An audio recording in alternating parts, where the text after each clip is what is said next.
Hey, salut tout le monde! Aujourd'hui, j'ai décidé de faire cette vidéo pour parler de cheveux. Ouais, les cheveux.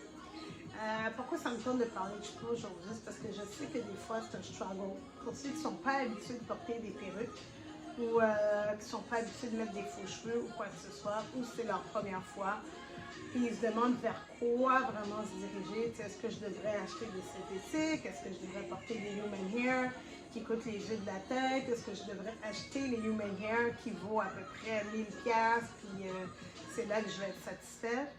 Est-ce que je peux aller juste dans un synthétique qui coûte pas cher et être satisfaite? Donc moi, ce que je fais, c'est que j'essaie. J'essaie toutes sortes de synthétiques versus les human hair. Puis, écoutez, ça fait des années que je porte des perruques. J'ai une histoire derrière tout ça. Pourquoi j'en porte? J'en ai pas toujours porté. J'avais des super longs cheveux, super beaux. Puis depuis que j'ai eu mes enfants, ils ont commencé à casser. J'en ai pas pris soin à temps. Puis, brrr, ça a juste dégringolé. Bon, bref.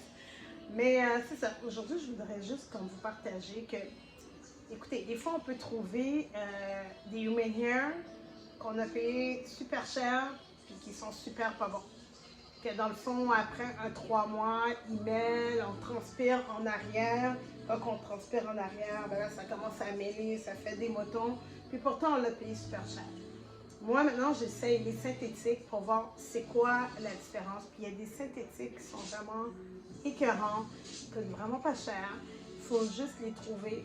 Puis c'est sûr qu'on ne va pas se mettre à essayer toutes les synthétiques pour voir c'est quoi le meilleur. Fait que moi, je me porte volontaire pour les essayer pour vous. Fait que celle-là, je l'ai pris chez Beauté et Rare. Écoutez, je suis en amour avec. J'aime bien un look qui fait pas trop pas trop brillant. Donc, je m'en vais plus dans les styles bohémiennes, les styles un peu plus crépus, qui se rapprochent plus vraiment des noirs. Hein? Écoute.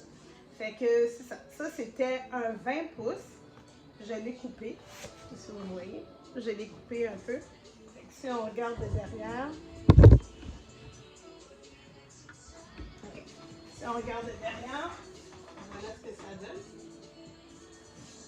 Qui est pas trop pire. Fait que moi, je l'ai payé à 60$ chez Beauté et Rare. Puis la marque, c'est It's a Wig. Yes, yes, yes. It's a wig. It's a wig. It's a wig. Puis c'est ça. C'est It's a Wig. Et c'est une lace front. J'aurais pu la coller, mais je ne l'ai pas collée parce que je ne voyais pas la nécessité. Je suis quand même quelqu'un qui aime les lâches et l'os, mais ça ne m'empêche pas de me faire une couette basse et de m'amuser avec quand même. Ce qui fait mon affaire. Ici, j'ai été travailler la lace pour la mettre un peu la couleur de ma peau, si vous voyez bien. Donc, It's a Wig. Ouais, je l'aime, je suis en amour.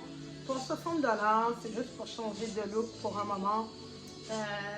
Puis je me dis comme ça, ok, peut-être que ça va m'aider, oui, ça va m'aider aussi vite qu'une lace que j'aurais payé cher puis qui est de mauvaise qualité. Ben à 60$, ben, si tu en achètes plusieurs et que tu n'apportes pas souvent, ben, tu risques de la garder plus longtemps. Ou si tu l'apportes, ben, moi ce que je fais, quand je les aime vraiment, ben, j'en prends deux. J'en prends deux parce que je me dis, ah ben tu sais, si ça me tente de refaire le même look puis qu'il parle vite, fait que j'en prendrai deux. Fait que c'est ça aujourd'hui, c'était une petite courte vidéo juste pour partager avec vous cette lace que j'ai trouvée chez Beauté et Rare à 60$. It's a Wig. Donc, je sais pas vous, qu'est-ce que vous pensez des cheveux synthétiques. Et j'aimerais avoir en commentaire qu'est-ce que vous pensez des synthétiques versus human hair. Donc, vous pouvez laisser vos commentaires, puis juste pour discuter un peu. Donc, I love it. Bye bye.